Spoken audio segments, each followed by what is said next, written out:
Listen, Mr. Sweeny, you're very welcome here, bro. Thank you.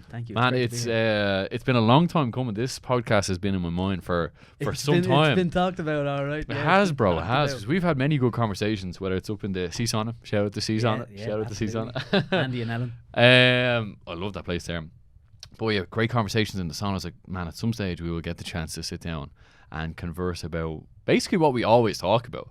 Yeah, it just seems to flow, really. You know what I mean? It does, man. That's a great thing. Get together, so that's a great thing about our conversations. It does find a flow, and it's all based on what we're going to speak about this evening, which is discipline. Yeah. And no better man than you, Mr. Sweeney, to get in here, man, because you are probably, out of all the people that I know, man, one of the most disciplined guys that I know. Really? Guaranteed, man. Guaranteed. And I think, look, you definitely, I would say so, you consider yourself a disciplined individual. But, yeah, man, I just think there's great reward, especially for a young man, to be disciplined. And that's why I kind of want to bring light to this conversation and talk about it in a bit more depth. Okay. For you, though, bro, for you, before we even go back to maybe times before you weren't disciplined, how would you define discipline if you were like to sum it up in your own words? Oh God, you know, you can go back to all the things you've heard. You know, it's doing the things you don't want to do in order to have a better tomorrow and all that. But to define discipline, I think discipline is a byproduct of something else. Okay. Which is consistency. Okay, interesting. Yeah. So I think to put a definition on discipline. That's a big question, bro. I hit you straight away. Hit you straight away with that one. We didn't plan that one, bro. No, we didn't. Wow. But I kind of like, yeah, consistency definitely is a component of discipline. And when I was kind of looking into like definitions of discipline, I don't know if you'd agree on this, but like discipline ultimately means like the power of yourself, the power of self-control, and just having that self-control.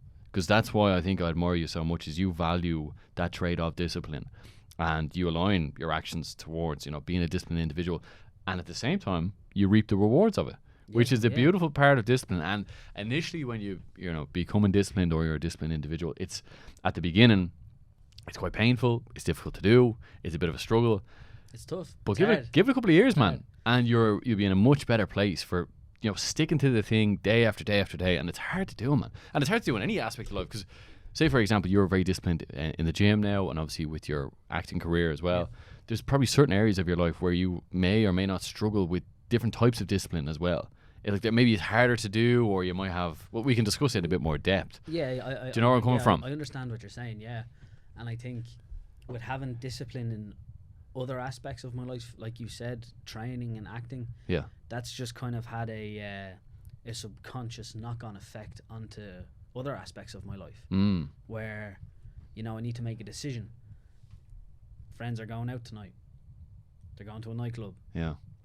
Okay, what do I choose? Do I go? Yeah, I'll go. Do I drink? What am I doing tomorrow? Am I training tomorrow? Yes. Okay, I don't drink. I drink water. I have to go to bed early. Like, these are things you have to think about, and I didn't want to make those decisions because they're hard. So I just chose not to go. There you go, man. You know, I chose not to go, which is in itself the disciplined choice. Yeah, it is, but it's also it's hard. Your friends are going out and stuff, and things are happening, and you're sitting at home wishing that you were out, you know.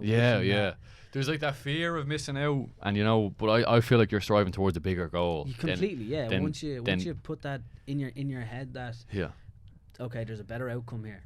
It's easy to deal with, but at the start it's difficult. Hard. It's difficult, and it's that delayed gratification, you know, because at some stage, man, you have a bigger goal, and that's why any of these kind of like, you know, distractions aren't worth your while. You're like, as much as I'd love to go probably have a few drinks and you know, be dancing on the nightclub, it's like, it's not really worth my while, because this goal that I have here is fucking huge, and if I achieve this, that sense of satisfaction will be 10 times more than the tiny bit of, you know, pleasure you get in the moment. Absolutely. And that's what I admire about you. I want to take this back though, because obviously you here now in the present, very disciplined guy, but of course that hasn't always been the case. And only going back a couple of years, man, I've seen a photo of you and you were on the heavier end of the things, you could say. I was on the opposite end of the scale, all right, completely, man, completely. But how did you turn that around for yourself? I'll be honest, it wasn't a quick and easy thing to do. Of course. It was during COVID, and everyone was kind of, lockdown was happening, and you couldn't really go out. So I was eating 3-4 takeaways a week. Wow. I was buying my lunches in school, in work. I was getting chicken fillet rolls, breakfast rolls, chocolate bars, packets of crisps. Yeah. Same thing over the weekend. You're getting takeaways and stuff, and it kind of got to a point where I had to look at myself and be like, "What are you doing? Like, what is going on between the ears?" And there was nothing. There was nothing going on. So I kind of really had to figure out for myself, like, what direction is my life going? Where am I going? I'm a qualified electrician now, and during COVID I was working at that, and I'm kind of looking around going, is this my destination for the rest of my life? And when I walked into work one day and looked around and said, no way, this isn't it. Like, and do you feel during that stage you're kind of maybe a bit lost at a time, and that's why you fell into the habit of not being disciplined? Or do you know what? I think it was a comfort of lockdown. Okay. Were you working during lockdown? I was working during lockdown. You worked during, we were working in a hospital. Okay. So we were just constantly working. Okay. But like, you go from like playing rugby at a high level, playing with the Leinster under 20s, and you're constantly training with them in the gym, on the pitch, and you go from being, I don't want to sound arrogant here, but you go from being a high level athlete to bottom of the pit. Yeah. And it's like, what happened? What went wrong? And I just lost control. I lost control of my own life, my own mind. And was it due to, so with the Leinster, when you're playing for Leinster, did that come to an end? Yeah, I got dropped. And okay. And were you still playing rugby? And were you still playing rugby after that? Yeah, I was still playing rugby after it, but there was no dedication, there was no motivation, there was no discipline, and I was getting injured a lot because I didn't have the dedication to meal prep. I didn't have the dedication to do my rehabilitation work. I think I was trapped in this idea that when I was younger I was really athletic, and I didn't really have to train to be good at sports. Yeah. It was like I had all the talent in the world, but I had no discipline or dedication to manifest that into something spectacular. That's interesting. Did you find because you were so talented, you found it easy, obviously? Yeah, I was very academically, good luck. Yeah. Not a chance. Like, severely dyslexic. Severely. But whenever it came welcome to the team, bro. yeah, But whenever it came to like physical activity and stuff, it was just I could just hone in on it. That was your craft. That was my craft. But the other side of that, where it was the discipline that was needed to eat the right foods, I didn't have that.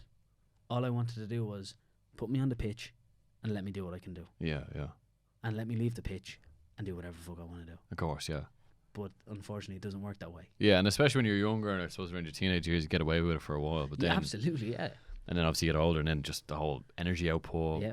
adding weight to your body. That's quite interesting. So obviously, with in regards to Leinster, that fell to the side, and then you went into, what was the trade again? Electrician. Electrician. Yeah. And just in that environment, there's something interesting you said there.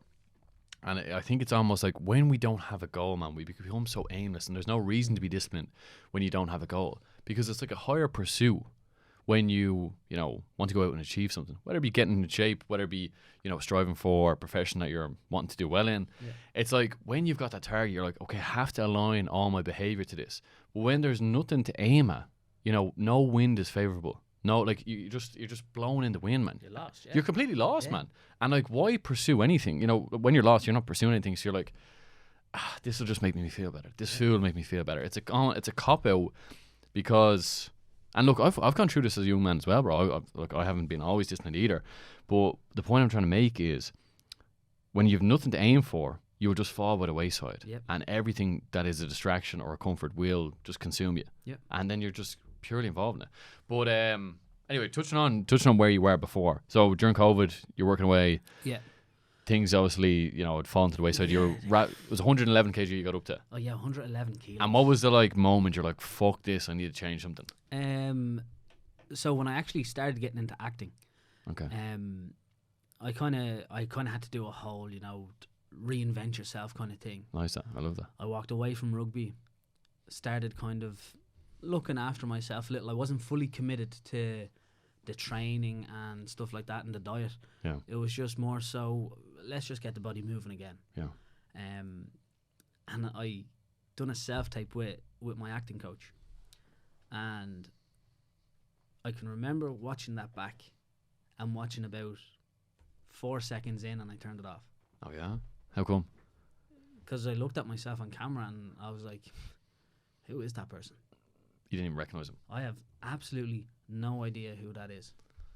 And it was almost that moment where I was like, that person is never, ever going to be seen again by anybody. Wow. And that desire and that fire.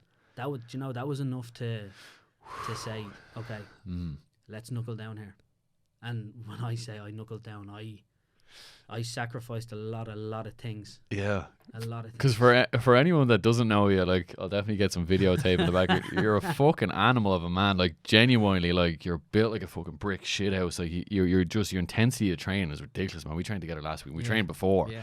This guy brings the heat. So it's crazy. Like, how many years ago was that? Where you were in that state? 3.5 years ago. So 3.5 years, man. You've literally 180. I'd say 360 completely. Like, you've done a full circle on where you were to where you are now, which is crazy. Yeah.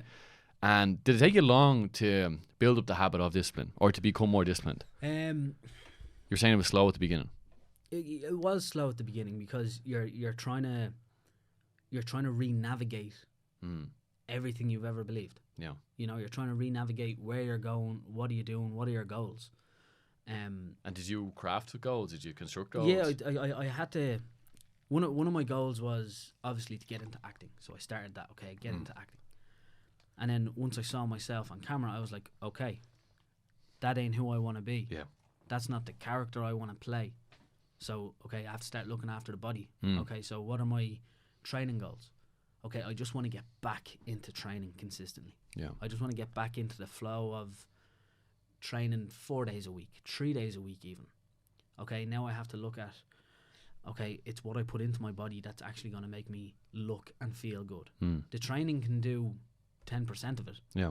But if you're not fueling yourself with the right stuff, you're pissing against the wind. Yeah. And did you get a coach straight away, or did you just kind of... Yeah, so I started kind of doing what I knew. Yeah. Yeah. And then there was a point where I was like, I have completely forgotten how to train properly.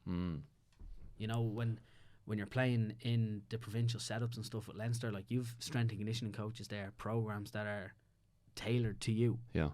So that was like a comfort for me, where it was having someone to turn around and tell me, this is what you do. Yeah, it takes a decision off your hands. Exactly, yeah. It takes a decision off you. So I basically got in touch with a guy who I knew from rugby, PD Performance. He changed a whole lot of my life. Yeah. He introduced me to really changing how you think about certain things, how you think about your food, how you think about the timing of your food, how you think about your training, your rest. Because I got very hooked on, I need to train. But he actually introduced me to, it's okay to rest. And what was the recovery techniques you were practicing in? There wasn't even techniques. It was just a day off. A day off, yeah. And then I eventually got into the sea sauna and sea swimming. Brilliant. And that's like my recovery. That's where I can really just let the body just go completely zen, and it's magical, Yeah. Do you think you had to have that moment where, that moment where you watch yourself back on tape, you're like, I do not want to be that guy? Do you think you had to have that moment to do that 360, complete another change to be where you are now? I think it triggered it. It triggered something. It definitely triggered something. Okay. Like when me and you had a very good discussion there a while ago, and it was up at the seesaw, funny enough, and I told you a part about my life that kind of drives me and pushes me. Yeah. And it was almost like that moment of watching myself, like, switched everything around on that moment, like. Brilliant. And that's what just gave me hunger and just gave me enough motivation to say, let's do it. It's time to change. Yeah, time to change. And that's what I love. That's what I admire about you, man. You're a leading example of, turning things around. I think that's what I love. It's like, you were once in this place 3.5 years ago where you're so fed up of the guy that you were, 111 kg, just sick of the habits and routines, to where you are now, man. Like, you're striving forward, you're doing things with your acting career. Every time we meet, there's something happening. You're ambitious, you want to go abroad at some stage. You've things that are happening in your life. Yeah. And the only reason I think they are allowed to happen is because you are disciplined. Oh, yeah, completely. Like, you're setting yourself up. So say you're doing your food, you're prepping your food, you're having your food. That discipline gives you energy. Being in the gym, you're athletic, you've better vitality, you're dedicated to your craft. Because I know how much time you put into your acting. It's like, you're going to make it happen. Yeah. Discipline is almost like that bridge that brings you across to the land of success, you could call it. You know what I mean? Definitely. That's what you're doing at the moment. But I just think it's a good example just to touch on your story, because you sit here, very disciplined guy, but it hasn't always been the case. No. And like I mentioned that Joe Rogan example, you are the man recording yourself, and that's what I love as well, man, because you're the man recording yourself as you go around. But discipline's a funny journey, man. And I think when you're a young man, especially in around your 20s, a lot of guys get lost. I've actually yeah, man. Absolutely. You get lost for a period of time, especially my younger early 20s as well, man. I got fucking lost, like obsessed with Gaelic football when I was younger. That was my passion. Great managers over the years, absolutely loved it. Then moved abroad for a while just to study nursing. That's the background that I have. And, I just fell off at one stage as well, bro. Yeah. And funny enough, it's during COVID. I just fell off, bro. I don't know what it was necessarily. When I think back, maybe I could associate it with things that I was kind of like, I wouldn't call them physical addictions, bro, but I was like smoking a bit of weed back then. Yeah. And maybe doing it a bit too often. And I definitely was doing it too often. And then it just fell off the horse, bro. You know what I mean? Just, maybe not going to the gym or not working. Actually, gyms were closed back then, but not, putting effort and time into my body or reading new books or doing a different course, bro. Like, I was lost. Once again, bro, I was fucking lost. That's what I was. Stagnated. Stagnation, man. And the human spirit, what it loves more than anything in life, bro, is progressing progressing towards a goal. Mm-hmm. And when you don't have goals, bro, you're blown in the wind. Peterson talks about that a lot. Yeah. About how, like, without a goal, what are you moving towards? Because we're creatures in motion. Yeah. We have to move towards something. Yeah. Like, if you're not moving towards something, what are you moving for? Yeah. Like, you're just walking around in circles wondering where things went wrong, what's going on. You start kind of playing the victim, and that's a terrible mindset to have. That is the worst thing for any man, woman, person, whatever you want to call yourself. That is the worst thing you can possibly have, is that victim mindset. Yeah, self-pity, yeah. Literally self-pity. The whole world hates me. Maybe you should kind of look inside rather than all these external things that you're saying. Guaranteed, man. Yeah. That's the fault. Yeah, exactly. But it's not. It's internal. I had to find my discipline internally, not externally. And I'm sure it was the same for you. You have to look within, man. Look within. Ask that question as like, what am I doing? What am I doing wrong that's making my life go so wrong? Yeah. And I think it takes, in different cases, but definitely similar in our case, it's like to the point where you're so fucking fed up. It's like, I have to do something here. Yeah. I have to do something. And for me with the weed, I just kicked it eventually. I was like, fuck this. It wasn't serving me. It wasn't serving me. Yeah. It's different for other people, fair enough. But for me, I was like, just can't keep doing this. Yeah. Can't keep doing this. And there's a great Stoic quote, man. It says, no wind is favourable for he that does not know what port he sails to. And the whole point of that is, right, so if you have a port that you're sailing to, such as the goal of, for instance, in your sake, is getting in shape. You want to get in shape. You going to the gym or picking up your steaks or cooking eggs is all directing. That wind is taking you towards the port. Oh, yeah. Where if you've got no port, say you're a boat in the middle of the sea, right? There's no port. We don't know where we're sailing. We're going in fucking circles here, man. We're going nowhere. Yeah. We're going nowhere, man. Nowhere. So that's why just getting yourself aligned, and especially for a young man, I think definitely with the amount of kind of self-development content out there today and just how the world is like, you know, at a younger age now, guys are being exposed to Peterson or are reading his books. Oh man, if I was exposed to Peterson at 12 years of age, I would be fecking on top of the world. It's on the world, bro. And it's crazy because this is why younger guys, I think, are picking up on this. And this is why the importance of these conversations as well, man. It's like we made mistakes in our early 20s.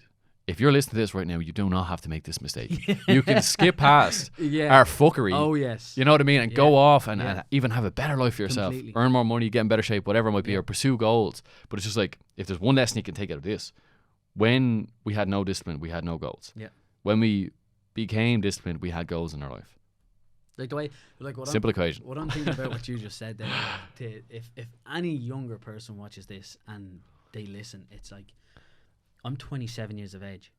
I still feel like I'm 16. Yeah. I still feel like I have that energy as a 16-year-old me. And I think that's purely down to my diet, my training. Well, you're a very high energy guy, but you got vitality. Yeah. I love that word, man. Like, even at that, it's like, fucking love that word. If I had known the things I knew now when I was 21, 22, it's crazy, man. Game over. And look, we can domination. Yeah, world domination, man. You're gonna dominate the world in your own way, man. Dominate your own world. Right, yeah, absolutely. There you go. Yeah. But the thing is, it's like we can sit here and go, oh fuck, you know, we made our mistakes. We move on. But definitely for the younger guys, it's like, you know, just listen to other people's mistakes so you don't have to make them. You were given 2 ears and 1 mouth for a reason. There you go. Is there anything else in your early 20s you wish you'd done less of? Alcohol. Alcohol, big one. Yeah. Alcohol. That was. What's your views on alcohol now? Hate it. Oh yeah. Hate it. Any enjoyment? No. So the flavors of Fingal that was on recently. You were saying that, yeah. I hadn't drank for like 5-6 months leading up to that. Yeah. And I was kind of using that as like a celebration for finishing a featured film. Finished my own short. And there was a couple of things that I wanted to celebrate myself. A lot of my training and stuff. So I said, okay. There's a big festival coming up in Donabate. Yeah. Biggest day in the parish. Biggest day in the parish. And all my friends were going, so I was like, right, I'll have a couple of beers. And I woke up Sunday morning, and do you know what? I don't know what it was. It was just there was something in my head saying, "You're a fucking idiot for drinking. What did you do that for? Yeah. Look at everything you've just ruined." Yeah, that's the thing, man. Yeah, definitely. Is it the amount you drank, or? I think so. And you know what? It was the fact that I had no control over my mental state. Yeah, terrified me. You were saying that, yeah. You know, when you're actually talking to someone and you're not understanding what you're saying, it's like, why am I doing this to my body and my mind? Like, this is just pure self-destruction. Yeah, because that's the thing with drinking. If you drink too much, the self-control goes out the window. Gone. Like, completely. And I love having control of that. Yeah, of course. Completely, I love it. Yeah, and that's what I suppose discipline demonstrates control of your mind, doesn't it? But look, you know, that was a celebration. It was a one-off thing for you. I know, obviously, your views on it, but like to go 5-6 months without it is very impressive. In this day and age, with the society that we live in, it's like, you know, to abstain that long is very impressive, man. And I think isolation. Yeah, isolation. Well, look, you're pursuing something. Yeah.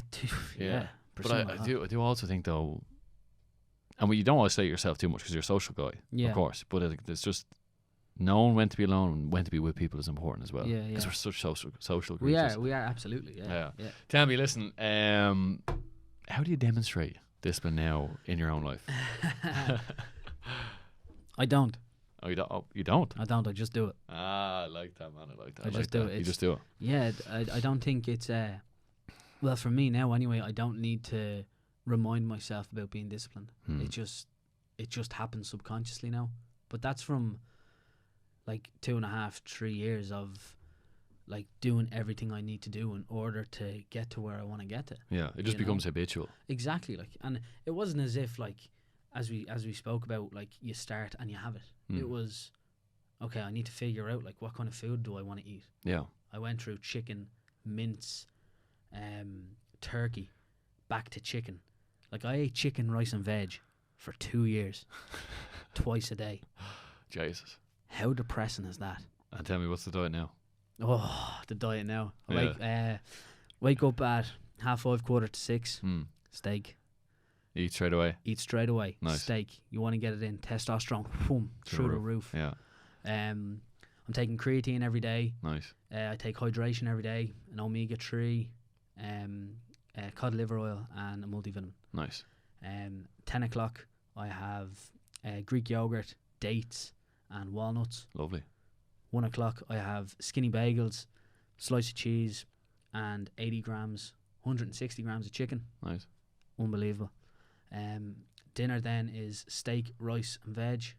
And then at 7 o'clock in the evening, I have my last meal, which is Greek yogurt, dates, walnuts. Lovely, man. It's very it's not complicated to get in shape when you eat. God, no, when you eat like that. So easy. Of course, you train with a lot of intensity, like I mentioned before. But like, if you eat the right diet, man, like you're eating steak twice a day. Twice a day. Twice a day. You're having eggs in there. Like everything's conducive towards higher testosterone. Yeah. You're clearly getting the calories in, and then you're also burning them off.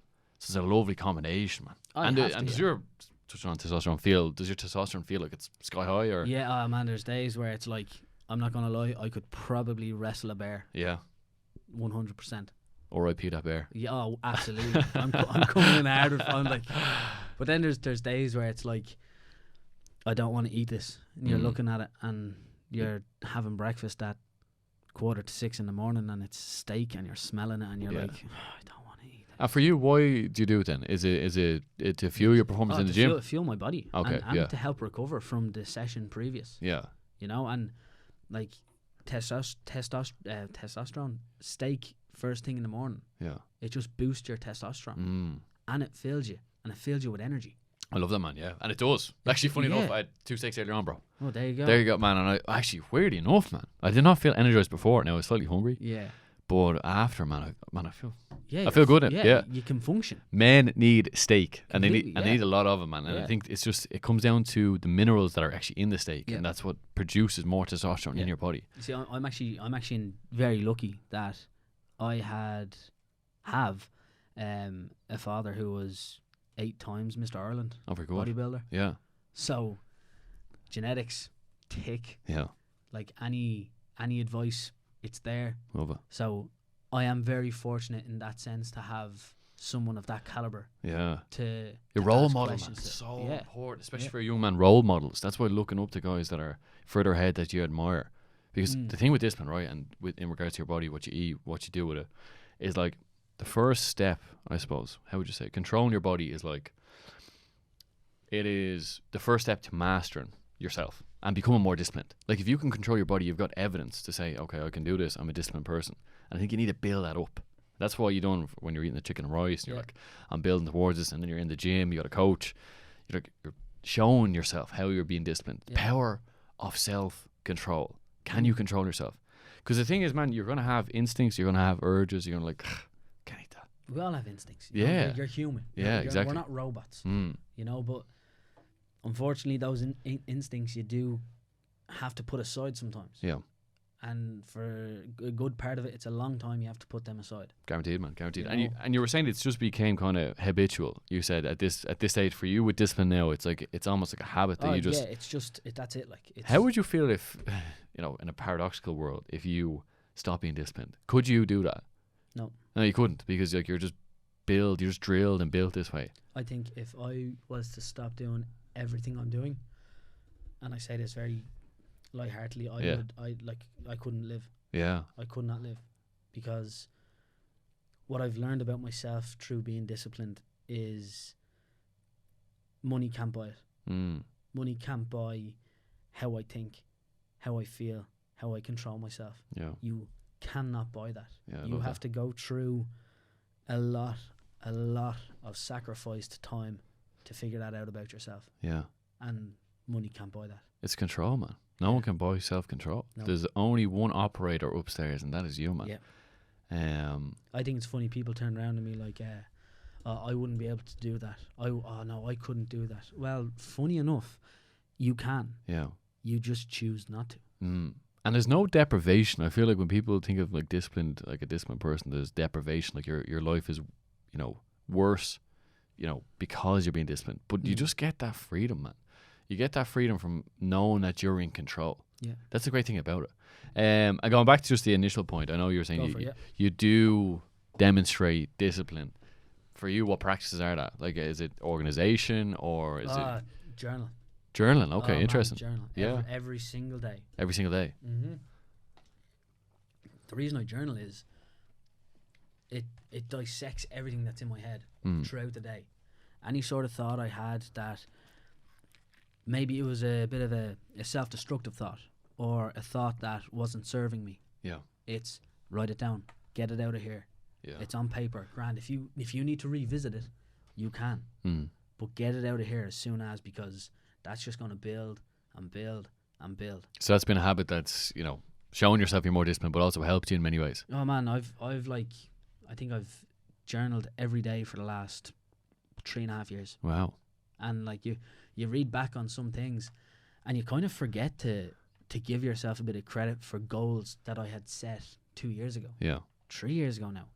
One goal was to get into acting. I forgot to tick that off my list. And seeing that and reading that, like that fired me up. Yeah. You know, that got me going. That gave me more of a drive. That showed me that, shit, I stayed disciplined. I stayed true to what I said. Yeah. And like that feeling is like, because you achieved something, man. You achieved something. You achieved something. Something you set out to do. The satisfaction. Yourself, you achieved. That's why you need to write things down, man. Yeah.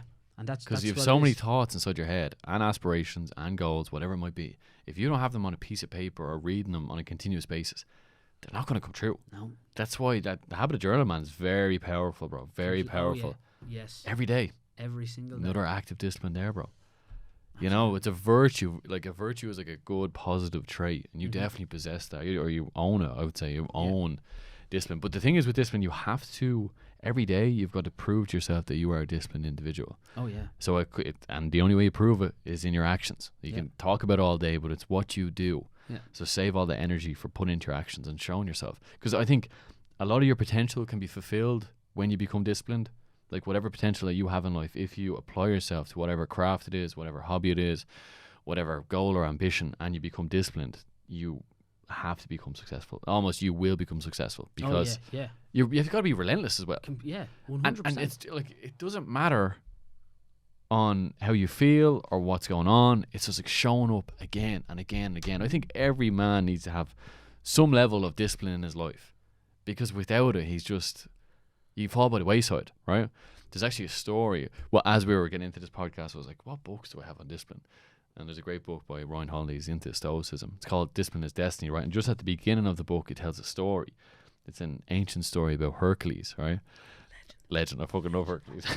What a unit. What a unit. What a unit, right? So he's in the foothills of Greece. He's somewhere in Greece, completely lost. And he's got two paths, right? One path on his left, one path on his right? And then these two goddesses out of nowhere, these two beautiful blonde goddesses out of nowhere come along. And he looks to his left. And the blonde goddess goes to him, not me, should I say, to Hercules. What are you referring to yourself as? Here we go. Caught red-handed. I'm not Hercules yet. Yeah. Anyway, she says to him, so this goddess on the left says to him, listen, if you take this path, you'll have an easy life. All your desires will be fulfilled. You don't need to work hard. You just simply come along and, everything is going to be easy. It's, as you want life to be. All your wishes and dreams are fulfilled without having to work for them. And he looks down, he goes, oh, okay. And then he looks to his right, the other goddess, a bit more stern looking. She goes, if you take this path, you'll live a life of fulfillment, but I'm not going to say that there's not going to be hard work involved, and you will earn it in the process. And when I think of this story, right, we all have this dilemma each and every single day, man. And it's not about like massive decisions, but tiny little decisions we make. Do we choose the path that is, well trodden, like just the easy path where there's no real development there? That is just, life is just, it's grand, I've got it all already. Like it's just, I'll just take this, or impulsive, and it's like, it's just easy to do. Or this life, if I take this path, it's going to be difficult. It's going to be hard work, but in the process, I'll become a better person and I'll develop myself 10 times more for it. We have this choice. Vice, which is undesirable habits, this kind of easy way of living, or virtue, things that we admire in people, traits that we admire in people. Yeah. Which direction are we going to go? And like that is something, that story of Hercules where he's at the foothills of Greece. Which way are we going to go ourselves? And for you, I would say that a lot of choices you've made over the past 3 years have been in that path of virtue. that path of desirable traits, that path of working hard, that path of earning, the fruits of your labor, as you say. You've worked hard to be in the position. You should be very proud of yourself, man, to be in the position that you're in now, because you've literally pursued that path. Because we can just fuck off, bro. Like, you cannot go to the gym. You can go on your phone. Yeah. You can stay up till fucking 4 a.m. You can have no goals. That's so easy to do, man. That's so easy to do. Because there's nothing there. There's no willpower. There's no willpower. That's a big part, I think, of being disciplined, is having willpower. And like, going down that virtuous path, man. It'll be difficult, but the reward will be so much more greater in life. So much. Without a doubt. But I thought that story was just quite fitting for. It is. It is very fitting, because, like, the path I'm choosing, it is hard, and I don't know when it ends. I don't know if it ever will. And for you, with that path, in regards to your own situation, are you talking about the career you're taking now in regards to, or just life? Just life. Just life. Yeah. Like, there's definitely a point where things change drastically. For the better? In every aspect of my life. Okay, interesting. I don't know when that is, but I do know it's down the line. Yeah. And that's the virtue side of it. It's understanding that I'm going through all this for a reason. There's a reason why I don't want to go to train, but I train. Yeah. There's a reason why I don't want to eat well, but I eat well. There's something coming down the line that's greater than anything I ever imagined. You're preparing for it. Completely. Yeah. Completely. I love that, man. You, like, as we spoke about coming in here, you fail to prepare to fail. Yeah. That's that even goes to this fucking podcast, man. Like, it's sometimes hard to sit down and get focused on a topic. As enjoyable as I knew this conversation was going to go, and just the fact of even looking into discipline in a greater extent, I'm like, it's difficult to focus, man. It is. It's difficult to plug your mind into something. Yeah, it's hard. But it's like, what's the alternative? You turn up here, you're not prepared, you're on edge the whole time then, and you don't perform as well. Nope. So it's like, discipline just sets you up for, you could say, success, man. I would say, like, discipline will set you up for success. And if you're not disciplined, you can guarantee you're setting yourself up for failure. Yeah. Well, you had a few quotes, didn't you? Yeah, I did, yeah. And you know what? I had to write them down because... Yeah, man, of course. Like... of course, brah. The things with quotes is... I find that they're very individual. Like, there's so many quotes on discipline. There's so many quotes on manifestation, and it's like, what really sticks out for you individually? Of course, yeah. And I basically have an app on my phone that every hour and a half it gives me an alert, and it's a quote. Nice. And it could be on self-development, motivation, discipline, grieving, success. What's it called? It's actually called Motivation. The app, yeah. The app. Yeah. And it basically just gives you these little prompts. Nice. And I was kind of looking through the ones that I had liked. Yeah. And a very good one that I come across is, maybe the journey isn't about becoming anything. Maybe it's about unbecoming everything that isn't really you, so that you can be who you were meant to be in the first place. Wow. And is that quote in association with discipline, or is that just a quote that stuck out for you? That's just that's a quote that stuck out for me, but it is discipline in itself, because you have to be true to yourself. In order to become someone you're not, you have to unbecome everything that isn't really you. Yeah. You have to reinvent yourself. That is very true, man. And that doesn't happen overnight. That's not something that just you can turn around and say, tomorrow I'm different. It's work. Yeah. You have to work on you. You have to work on your mental state, your physical state, your outlook on life, how you treat other people. It's everything. Everything, man. You've got to change the mental image that you have of yourself. Yeah. So if you can see yourself in a different light, you'll start acting in a different way, and your behaviors will just align with that kind of image that you have. Mm-hmm. And I like that, man. And obviously that's something maybe you went through 3.5 years ago. You're like, this image of myself as being an actor can't be how I am now. No. So you flipped that 180. And we've often spoke about this before. It's like, who do you admire in the acting scene? You've mentioned fuck, his name slips my mind. Great actor, does all the stunts. Come on, James.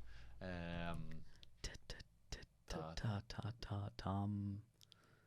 I can't get a surname, man. Tom Cruise. Tom Cruise. You see, like you had someone that you admired, you know, and this is where he gets it. He's in great shape, does all his own stunts. Man, the dude's like 60 and he's like jumping out of airplanes and stuff. Madness, like, bro. Madness. Fuck yeah. Yeah.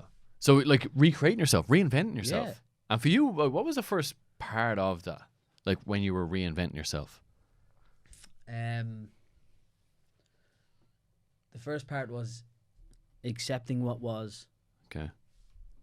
And not let it be what is. Okay, nice. I had to part ways with people associating me as Darragh Sweeney, the rugby player. Yeah, yeah. Because that wasn't who I was anymore. Mm.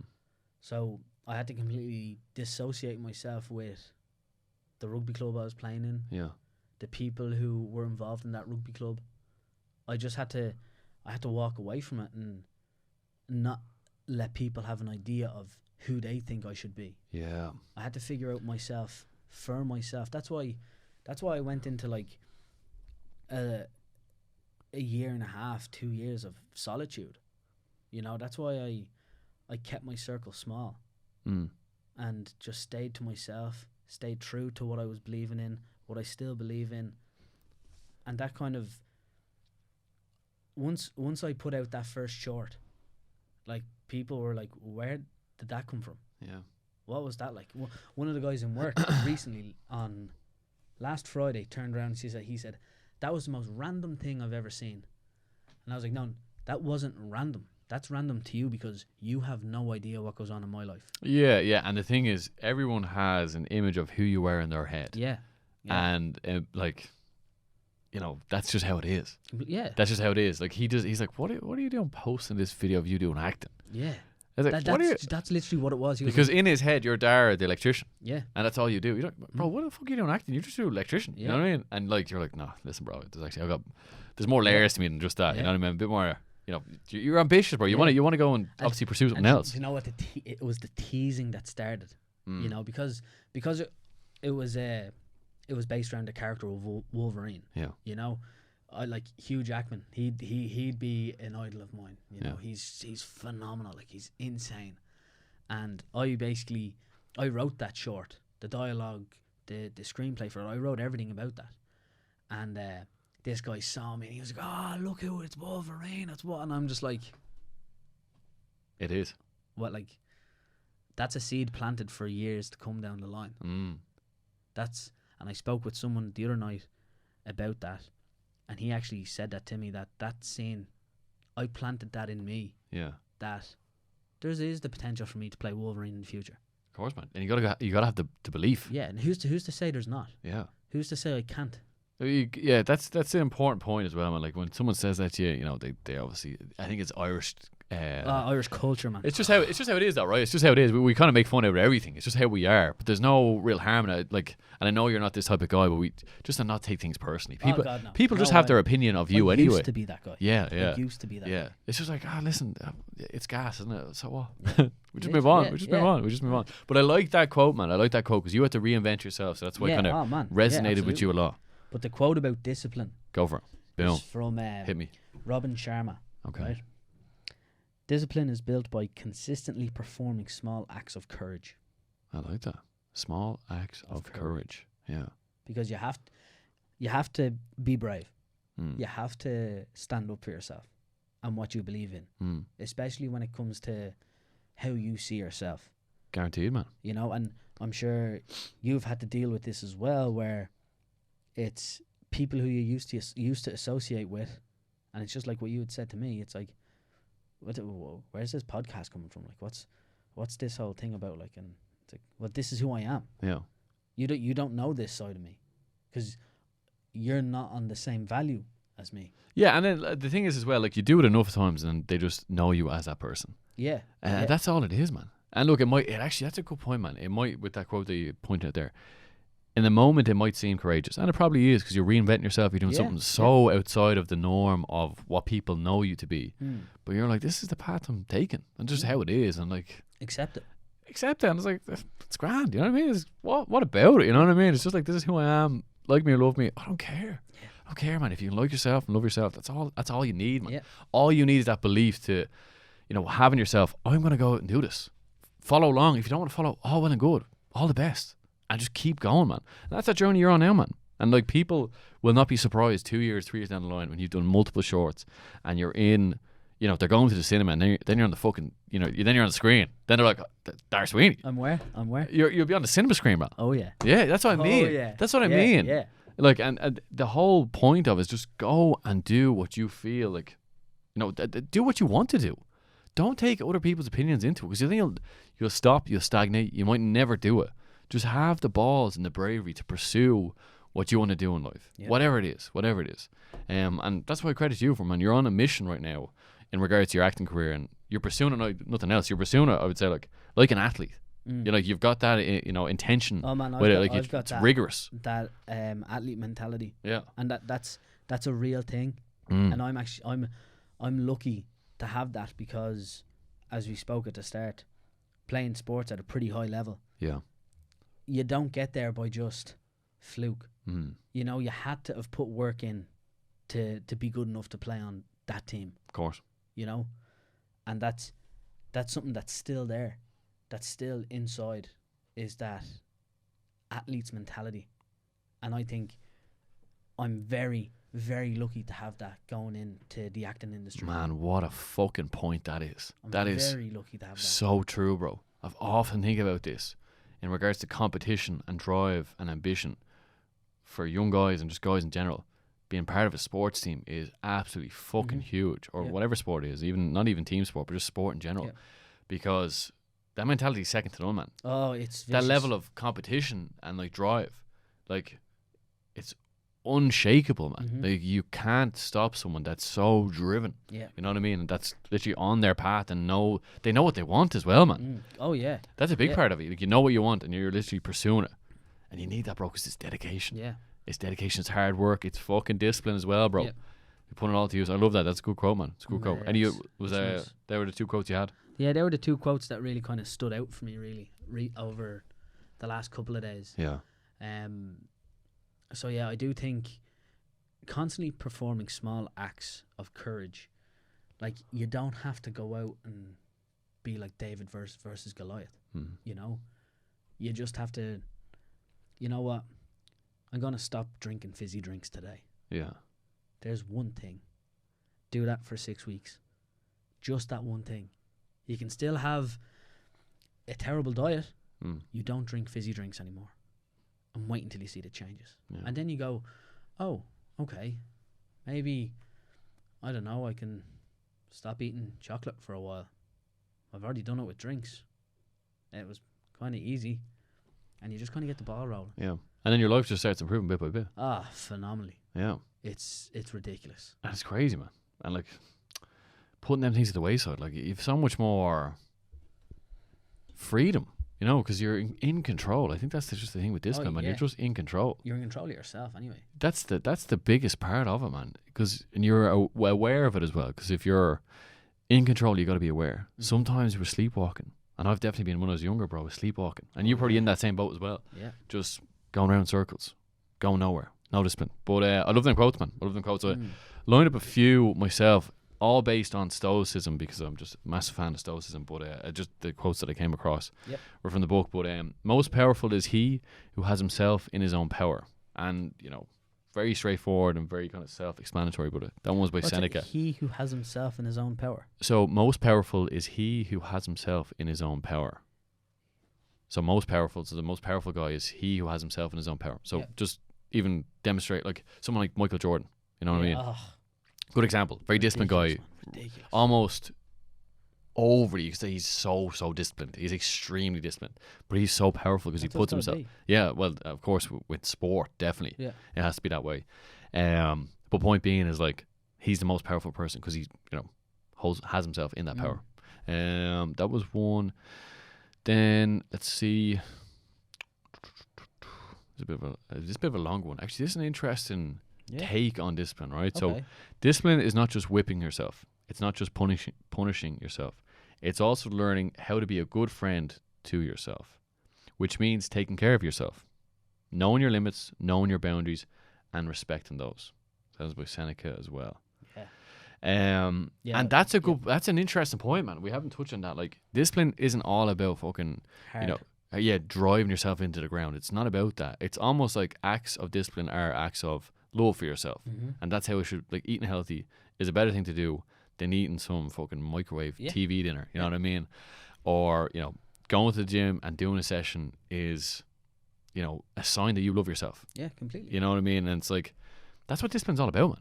It's small acts of love for you. For you. You're becoming your own best friend by being disciplined. Whatever that might be in your pursuit. I really like that one. Yeah. Another. Oh, go on. Go ahead. No, I was going to move on to the next one. Because it's the emotional gain you get from that as well. Because I think when you do all these acts for yourself, so you feel good, so you feel great, just the little bit extra you can tip maybe into someone else's cup. Yeah. You know, you're able to feed that energy into someone else. Love that. And that's why when we sit down, it's just conversation. I'm filling up your cup, you're filling up mine. Yeah. It's a value exchange as well. Exactly. Yeah. And I like that, man. I like that point. I like that point you made, actually. That's a really good point. I feel like when you operate from a really good place, and obviously discipline is the ingredient to get you there, to look after your health, etc., whatever it is, energy wise, it's like you just become you're so much more abundant in what you have. You have so much more to give. Yes. When you see someone take care of themselves, they have so much energy, man. They have so much energy, and they can give to other people, and that's why you can bond almost better, because the good energy is there, and you're going back and forth, and fucking everything's amazing, man. Like, conversations that light you up. You operate off a different frequency. That's the best way to describe it, man, because you're in such a good, healthy place yourself, because you have that power over yourself. And you probably met people, bro, and you probably know people that don't have that discipline, and you meet them and their energy's crash bang on the floor. They don't necessarily feel good about themselves because their energy is off, and it all comes back and in association with discipline, because they don't have that self-control, because they're letting themselves off the hook easily. And then they show up, and then you meet them, and you're like, oh fuck, he's just not in a good place. And he's just let himself run ragged. Not a good way to be, man. And people notice it in you as well. That's the thing. People always notice it in you.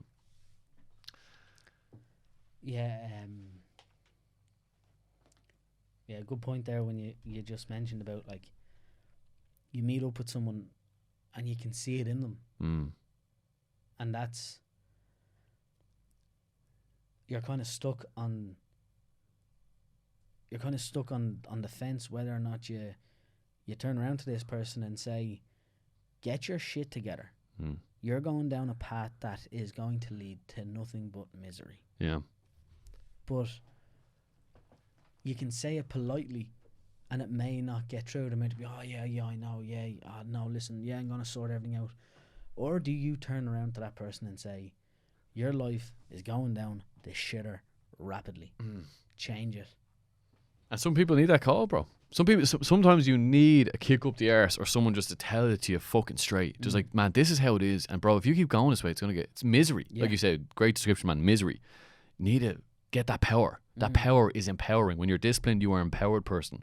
When you're not disciplined, it's disempowering. You're not operating from a place of authority, or even, you can't lead or direct yourself when you don't have discipline. Keep harping on about fucking discipline, man, but it's so... Well, that's what we're here for, isn't it? That's what we're here for. But think about this, right? That example of Hercules, bro, and them two paths. You keep going down that path of vice, that, you know, instant gratification, fucking on the phone, day and night, eating unhealthy, you know, not looking after yourself, putting on excessive weight, blowing all your money, you know, on a really bad journey. That's vice. That's Vice City, right? You need to be down the road of virtue, where you're a man leading his own life, leading by example. He's eating healthy, he's in the gym, he's on his mission, he's earning his money, he's respectful to others. People admire him, they want to be around him, they respect him. That's the sort of guy you want to be, bro. Like that's how it is. There's something there about what it just came to mind when you were talking about Vice City. I don't like when people turn around and say, you need to have balance. You need to, you need to have, like, some fun. It's like, well, this is my fun. I get a kick out of this. This isn't just like, you may find this shit. You may find this really hard to do. But I love this shit. I love training. I love eating well. I love studying. I love reading. Yeah. I guarantee you, if anyone in my family listened to me say that I love reading, they would just, well, where did that come from? That's not the Darragh we know. That's not the Darragh we know. Like, Yeah. Like, up until 3 years ago, I never, ever finished a chapter in a book. And I think I'm on like book number 17 now. Come on. And Love it's that. like, I actually couldn't read. I was terrible. Yeah. Like, I learned how to spell circle in 3rd year. Mm. Circle. It's very dyslexic. In 3rd year. Yeah. What age are you in 3rd year? Like 15? 15, 16? Yeah. Like, how embarrassing is that? Like, Now look at you now, man. look at me now. Yeah. Still can't. Well, studying the way you study, man, for the scripts, etc. Like that, remembering that, learning it, that's exceptional, man. Yeah. Exceptional. Yeah. Because I'd say that's difficult to do. It's a lot of reading. But obviously you love it, and that's your form of fun, and you get joy out of it. Yeah. Because the reason why you're getting a lot of joy out, because you're on a mission, bro. Like, you've got that massive goal of where you want to go in regards to your acting career. Hugely ambitious. It's like, you know, everything that you do when you sit down at that table is in the pursuit of that goal. Oh, and sitting there, just sitting there, getting closer. as painful as it probably is, because it's not easy to do, but No, there's pleasure in the pursuit of knowing that one day you'll get there. And the satisfaction that'll build up, man, when that day comes, will be absolutely amazing, bro. You look back on all that work you've done. You look back on all them tapes that you've recorded yourself, and you go, fuck. I done it, and I got proof. I was worthy of it. You have to have a stack of evidence to say, you know, who you are. Who am I? Show me. Okay, here it is. Oh, okay, it makes sense. This is. He's saying who he is. It makes sense, man. It makes sense. I've got two other quotes, but this is a good one, actually. It's one from Marcus Aurelius, big dog, Roman emperor back in the day. He said, "Be tolerant with others and strict with yourself." Yeah. It's a great quote. Oh yes. So, you know, we're harping on, we're expressing our love for discipline, power of self-control.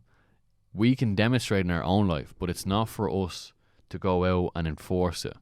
You know, as we're having a free-flowing conversation here, take it at your will. But you know, we obviously we see the benefit in being disciplined, but I would never enforce it on top of anyone. I'd make it known to them and make it aware of the benefits of it, but never to be like, oh, you have to do this, because everyone's individual, man. Everyone's different. There's just, I made that mistake before. Yeah, and a lot of people do, man.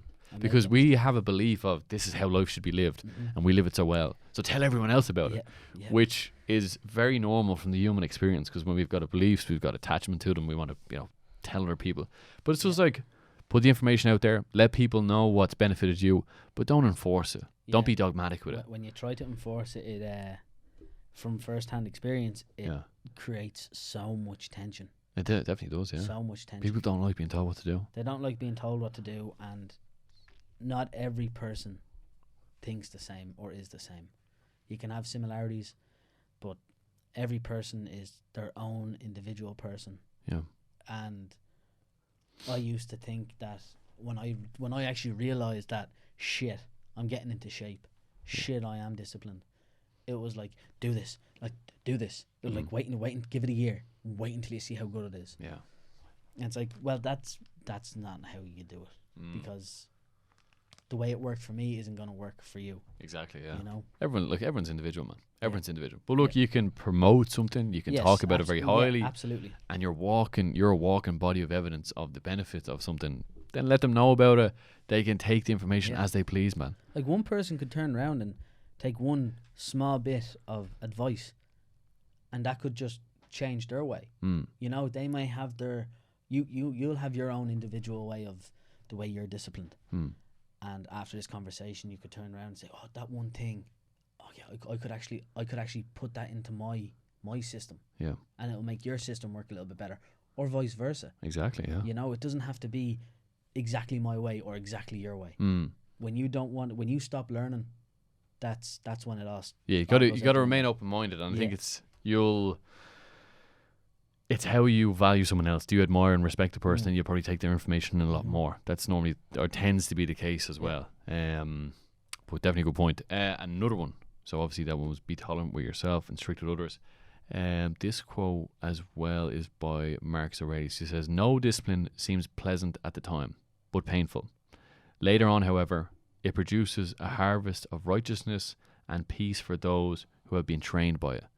So, you know, when you're in the act or at the beginning of any destination or journey or goal that you're on, you know, you don't know where to go. Well, you definitely have a pursuit per se, but you're like, this is not pleasurable at the beginning. This is very uncomfortable what you're doing. It's all new. It's new information, but it's not meant to be easy, because if it was easy at the beginning, you wouldn't have felt that satisfaction or that feeling of earning something.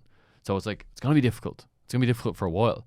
But the more you do it, the easier it gets. Like, you going to the gym now, man. How fucking, like, you're like, I have to get here. You find enjoyment doing that now. That's joy. Oh, yeah, man. It's actually, you've gone past the point of it ever being, well, I'm sure some sessions are somewhat painful, right? Yeah. Now and then, right? But the majority of the time, it's like, I do this almost for a fucking pleasurable feeling, for how it makes me feel. But, yeah, what do you make of that quote? It is very true. Yeah. Like, hit it with me. Hit it there again. Once more, yeah. Let's go for it. It says, no discipline seems pleasant at the time, but painful. Later on, however, it produces a harvest of righteousness and peace for those who have been trained by it. It's actually a proverb. It wasn't Marcus Aurelius. It is a skill, isn't it? Like, it is, yeah. You can develop discipline and train it, and you get better at it. Yeah, and you can apply it to other areas of your life as well. Like, if you become physically disciplined, then you can work on the mental side of things, such as focus, and then apply that to, you know, other areas once again in your life. But you do get a great sense of peace from being disciplined. You definitely do, because it's freedom. That's bring it back to freedom. Absolutely, because it's like you've done what you know you needed to do, and then it's ticked off. Yeah, you're like, ticked off, man. Like before I came here, I knew, okay, I'm going to be here at a certain time. I'm not sure what time I'm going to be leaving at, so I had to plan tomorrow. Every evening before I go to bed, I make a to-do list. Yeah, and the satisfaction I get from ticking off every single thing on that list, that's discipline. Every single evening. Every single evening, I plan what I'm doing tomorrow, so I do not get a moment of, well, what am I doing today? Yeah. Oh no, I'll just open up my diary. Okay, I have to go to work. Of course I do. I need to make money. Yeah. Okay, I have to study. Great. I have to train. Great. I have to journal. Great. I have to read. Great. I have to meditate. Great. To make my to-do list. Make a to-do list. Yeah, take it off, bro. Literally, that's like the satisfaction you get from completing a list. It's completing tasks. It's organization of your life. And you know what? It brings it back to Peterson. Peterson says, if you could have the most optimal day you wanted, what would that look like? And when I heard that, I sat there and I said, okay, what do I want to do tomorrow? Yeah. Okay, I want to train. Okay, I want to read. I want to meditate. Like, that was pretty much my day for like 6-7 months. But and now it's an ingrained habit. The momentum I built from that was like huge, everlasting. Man. Yeah. That's how you achieve a goal as well, man. So you've got a big goal, break it down in smaller goals, break it into daily tasks, bites. And bang, bang, bang. Yep. Just constant repetition carries conviction. And you're constantly doing the same thing over and over again. And you're a walking example of that now, man. Keep coming back to that point.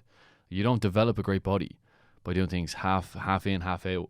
Like not showing up some days. You have to be fully in, disciplined, dedicated, organized, you know, getting your meals ready, whatever it is, just getting to the gym a certain time, knowing the program that you're doing every single day. It doesn't happen overnight. It's not meant to happen overnight. No, God, no. You got to earn it. And that sense, man, that sense of satisfaction is second to none when you're looking yourself in the mirror going, I'm not looking half bad here. You know what I mean? Like there was moments of, is this going to be worth it? And you know, you're wondering, it's 2.5 years in. You can see changes because I chose the harder way. I chose the way of figuring out how to become disciplined. Yeah. Figuring out what my diet's going to be. Figuring out how I want to train. And when nothing shows after 2 years, it's like, you weren't seeing any changes. I wasn't like, see, because I chose the slower way where my body was changing a lot slower. Okay. And it's more sustainable over a longer period of time. Yeah. Those changes are so much smaller over a longer period of time. Yeah. It's not like a quick 12-week fix where you cut out carbs completely and then after your photo shoot you go out and you get go on the piss, You eat bloom loads back of out. pasta, and you just bloom out again, you know? Yeah. That's not what I wanted. I wanted everlasting health. And I think that is a great point as well. You know, sustainable change over time. You're better to do small acts on a daily basis than do large acts for, a specific, time period. Yeah. I love that, man. That's an important point. You're better off doing small acts over and over again than doing, going hell for leather for 12 weeks or whatever it might be. Just time and time and time again. Keep chipping away, man. Yeah. I love that analogy. It's like you are marble. You're a piece of marble. You're also the sculptor. Oh, yeah. You're going to chisel each and every day to sculpt yourself into the person that you want to become, to the man that you want to become. Yeah. What actions does he have to do? What disciplined habits does he have to cultivate into his life to become the person, actually, this is something I meant to mention earlier on, bro. Your higher self, the best version of you that exists, the best Darragh Sweeney that exists out there. What is he doing? What does he look like? How does he operate? Now, what you've told me so far, I would say you're very much or very close to being in line with that. Maybe there's a few things you can tweak here and there. I don't know. But you're definitely not operating from that lower paradigm of the guy that you used to be. No. 111 kg, chicken fillet rolls, no goals, no ambitions, wasn't writing the to-do list, wasn't listening to Jordan Peterson, wasn't, working on a martial art, wasn't in the sea sauna, wasn't doing these things. But this higher self, this is where the satisfaction of growing and developing yourself comes from, is this progression that you've made in 3.5 years. You're achieving, everything that you set out to do, but you're also, everything's in line with that higher self. And that's only going to, that higher self, that image also evolves over time because you're going to achieve so much what used to be in the past is what you've achieved now. Yeah, and there was 2 moments where 2 people had said something to me that made me want to just go even further with it. Yeah, what was it? One of them was a young guy who used to train with me in the gym, and fair play to him. He literally just turned around one day and he was like, "Can I train with you?" Yeah, no problem, absolutely. Yeah. And I remember one day I was asked this question, so I asked him this question, and I turned around to him just to see what he'd say. I said, what are your goals in terms of training like? And he turned around and he said to me, he says, "I want to look like you." There you go. And that was, I didn't know what to say, how to respond like. Having a younger guy turn around and look up to me, that was like, I have a responsibility now. I have someone that evidently looks up to me for inspiration. Okay, now I need to start going a little bit further. Yeah. Now I need to because there's eyes on you. Now, not even that there's eyes on me. It's just that someone just proved to me that they believe in me. Yeah. That's massive, man. That's huge. The second one was completely off guard. It was Christmas Eve in the local Keelan's. The whole parish goes. Yeah. And this girl who I know pretty well, and she turned around and she said, she says, "You are literally like the epitome of health." Oh, what a comment that is. And she has absolutely no idea what that done for me in that moment. Yeah. That was a moment of, do you know what, that came at the perfect time. Yeah. Because I'm struggling here. I'm struggling to keep this ship afloat because I'm getting tired. And that was just like, okay. Yeah. Let's go. Little sprinkles of gratitude and encouragement go so far, man. Especially when they mean it. Yeah. Especially it's real. It's raw and it's there, and you can feel that they are actually being genuine with you. Yeah, genuine. That's what it is. Genuine compliment. You have absolutely no idea what that comment has just and done. You're worthy of them as well, man. And in that situation, why it probably had such a big effect on you, I feel like the day and age that we're living in, especially young men and even older men as well, they don't get enough praise or appreciation for the work that they do. And someone coming up and see you, such as the young guy in the gym, going, "Man, my goal is to look like you." That, do you know what it does? It's crazy, bro. But it's a compliment to you, right? But what it's doing is it's fulfilling your self-esteem, and that's what it's doing, man. And like, you're on that journey. I know you're obviously a lone wolf for a period of time, you know what I mean? Yeah, quite some time. And then that compliment you got where someone's admiring, you know, how healthy you were. It's like, fuck, I am doing the right thing. That's what it was. It was a little bit of a, you know, it's okay to say, you know, you're doing good. Yeah. Thank you. Yeah, and that's why you need to surround yourself with good people as well, bro. You know what I mean? Yeah, having positive energy and positive force in your life, because there's times, man, that's why, I mean, like, going down a path where it's lonely is, it's lonely. not fun. It's lonely, yeah. Yeah. But it's very, there's a lot of despair with it. You know, you need to be surrounded with people that are bouncing off your energy. Yeah. That's why you know, create yourself like this. Listen, we're getting on here. We're gonna touch on a person that we admire, that disciplined. Now, I don't know who you had. I'll let you fire away first. I thought about this. Yeah. And you know, there is so many great athletes and entrepreneurs and everything out there, you know what I mean? There's these phenomenally disciplined people. And you could you could just rattle off people, okay? But this person is someone who we both know. Okay.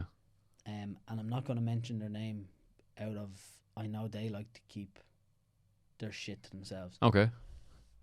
But it's my best friend. Okay. He is someone who, in moments where what he does in his life, he has a win, and that's just spurred me on so much. And it's seeing him being disciplined in aspects of his life and what he's pursuing and things he does, where that gives me more. I like that. That gives me a drive, because you take inspiration from. Oh, big time, massively, because he's doing phenomenal. He's doing good, and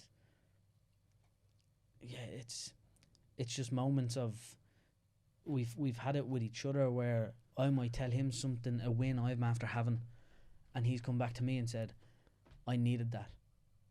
I needed you to tell me about that, because that just gave me energy. And on times where when I've been dipped and when I've been low, he's told me about a win, and that's revved me up. That's given me energy. And it's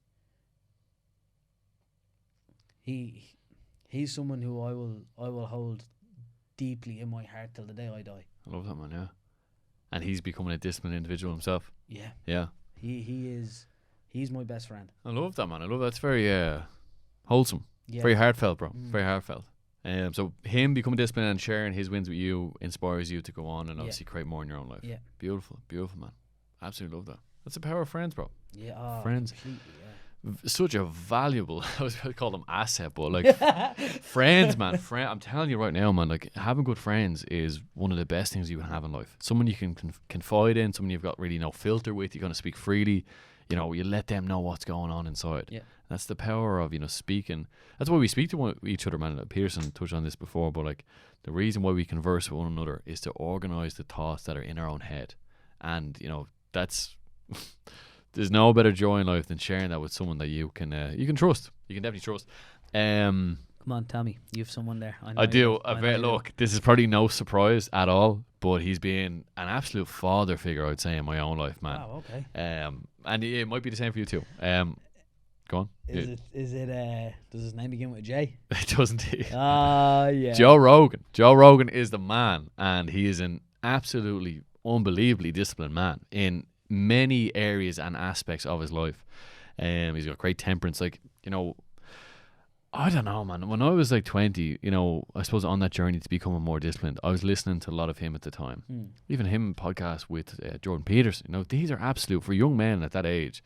So, you know, it just what they were talking about, the knowledge they were providing gave my life so much direction that I didn't have, man. I had no one else filling me with this knowledge. What they were speaking about, what they were doing. But what I admire so much about Joe Rogan is the way he lives his life as well, man. Like, he is the epitome, I would say, of discipline, and he fits into the virtues of stoicism. So the four virtues are courage, justice, wisdom, and temperance. And temperance is another word for discipline, like to have the self-discipline. Courageous, you know, he's been a fighter for most of his life, kickboxer, black belt in jiu-jitsu. Then the justice part of it, you know, he's very level-headed. I love the way he kind of conducts himself. He's always seeking the truth, which is very important. Then wisdom, just from the people he has in his own life philosophies. But like I mentioned there, the self-discipline and the temperance side of it, he has just great self-control. And his message has resonated with me so much over the years. And like even still today, man, you're on Instagram scrolling through and you'll have a bit of advice, man, and it'll just hit home like nothing else.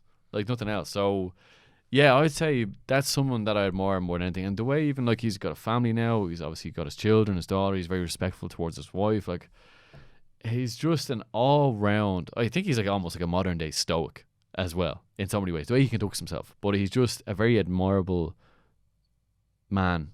And he's someone to replicate his behavior is a good thing. What's your thoughts on him? I've actually never listened to an episode of Joe Rogan's podcast. No way. Yeah, I've obviously, of course, I've seen clips and stuff. But show us that mic there. I'll just get you.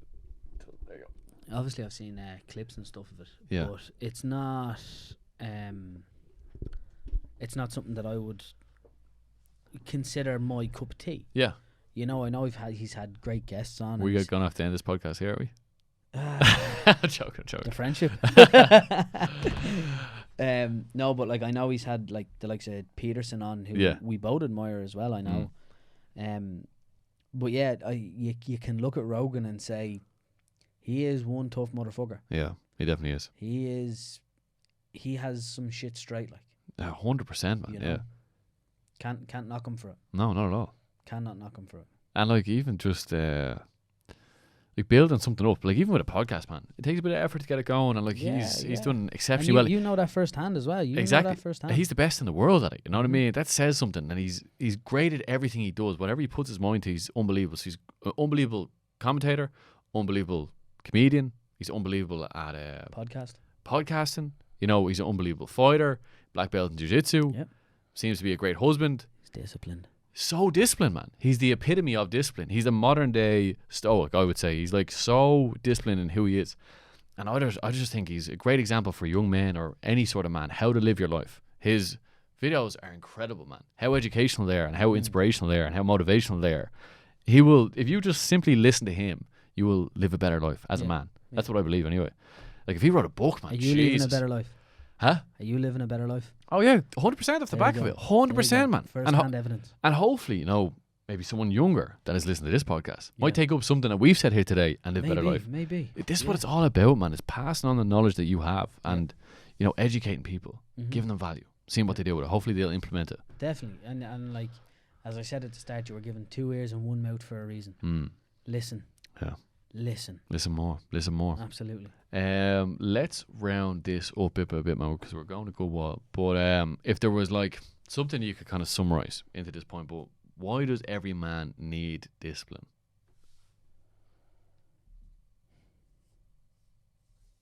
In order to live a fulfilling life. I love that.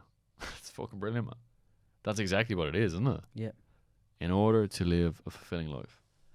Because if you're not disciplined in anything that you do, you'll half-ass it. Yeah, and you won't achieve anything. Exactly. If you half-ass something and come up short, you have no right to be angry, to have remorse, to have regret. Well, definitely regret because you half-assed it. Yeah.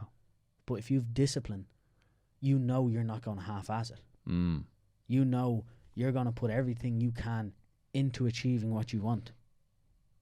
And that just brings more life into your life and into the people around you, their lives. Yeah. Jim Rohn's got a great quote, as you said it there, man. Something just clicked with me. You either choose the pain of two things, the pain of discipline or the pain of regret. So that's the choice you have. Yep. Pick your poison. And it's not mumbo jumbo. No. It is legit. Yeah. It's matter of fact. Yeah, you can have discipline or you can regret everything for the rest of your life. Yeah. And not knowing that you gave it your full shot. Yeah. That's rough, man. How do you How do you cope with that? Yeah, like if you're young now, so you can take action. So we're about young, and the majority of people listening to this will be quite young. But if you were to stop for 5 minutes and just meditate on, if I continually live my life exactly how I'm living it, what's that gonna look like? Yeah, and the thing is as well, bro. We're both 27, so we're approaching the 30s. Yeah. Closer to 30 than we are to 20. It's like the time's ticking, man. You gotta take fucking action. Yeah. Because you're waiting around, you'll get to 30 and things just start getting slower and slower. for me and for you, I feel like things are only getting better now.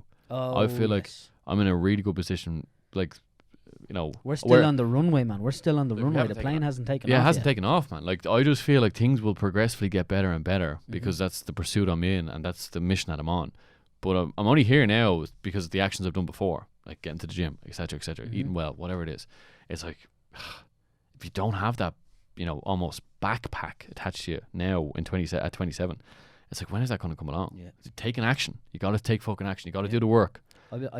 As I just said there, we're still on the runway. It's like you're in an airplane and you're looking to take off, but you have too much baggage. Plane's too heavy. You start throwing baggage out, and the plane will eventually start picking up speed. And to me, that's you're losing all the unnecessary shit in order to pick up a bit of speed, pick up a bit of momentum. The things that are weighing you down in life, man. Yeah. What would that be for the average guy? It's a drink. It's the fucking vape. It could be pornography. It could be. That's a big one. That's a big one. Yeah, massive. It could be hanging around with the wrong friends. It could be not pursuing fear. Yeah, great. I was just gonna say, man, it's a great one. Fear, like not pursuing what you want to do out of fear. Like, and it's fear of being judged. It's not fear of failing. It's the fear of what are other people gonna say about me. Man, that's rough.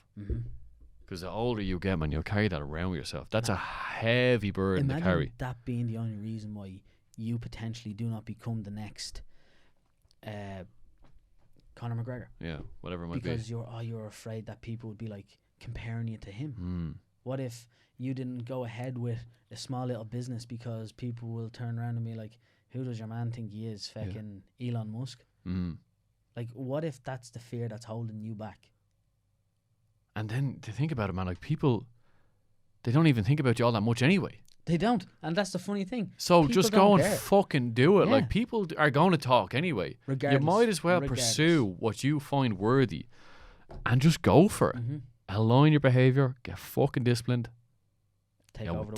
Take over the world, man. Take over your own world. Take over your own fucking world. Mr. Sweeney, bro, this has been an absolute pleasure. We're going a good hour and 20 minutes. It's been a great conversation. It's been a lot of fun. Anything else you want to mention before we wrap things up?